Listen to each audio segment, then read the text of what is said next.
Chika-chika lang sa tadring dapita kay dili pa makita busy no. Tubagon lang nako ang pangutana sa usas mga follower nako pero dili kay na siya interesting nga istorya ragod ato ragod chika-chika ra ba. Diin ko nag-eskwela o unsa ako ang mga previous nga kompanya before ko nga nahimong gitawag nila certified mechanic.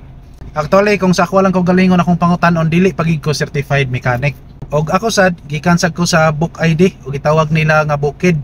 No, gikan ko kanang mga simple lang kayo nga eskwelahan gyud. Unya maglakaw mi, padulong sa eskwelahan o pauli sa eskwelahan maglakaw mi hangtod kaluyan sa Ginoo nakagraduate og high school mo na nga medyo natay gamay nga nakatunan labi na sa ato ang common language. Okay, so pag human ni ato mga kalbularyo, ni eskwela ko og vocational course. Vocational ra gid ko dili ni 4-year course or 3-year course graduate.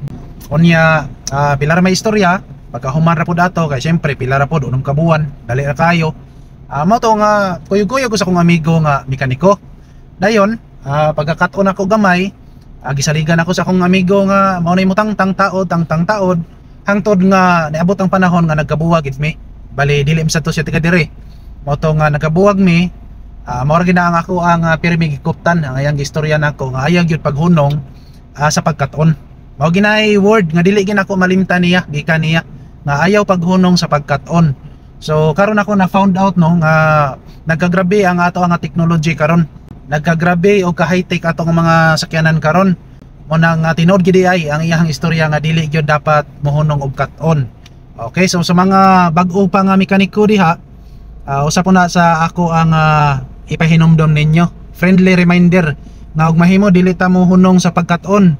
Ato i-explore ang ato ang nakatunan karon og sa wala pa nato nakatunan. So nindot na kayo ang ato ang pamaagi sa pagkat-on karon kay daghan na kay tag pwede makuha og reference like YouTube ug unsa pa diha. Usa gid sa ako ang mga damgo sa una no nga mahimong ta kong accountancy so ya kay ko anang mga CPA karon nga labi na sa mga bangko or unsa na diha private sector. So ya kay ko ana kay mao gina akong pangandoy pero mo nagingon ba nga main purpose is God is possess. So dire gid ko gi-assign sa Ginoo na ini nga trabaho or linya nga trabaho. Okay, sa katong mga nangutana bahin ako usa ra gid ko ka vocational course graduate 6 months ra ha vocational course.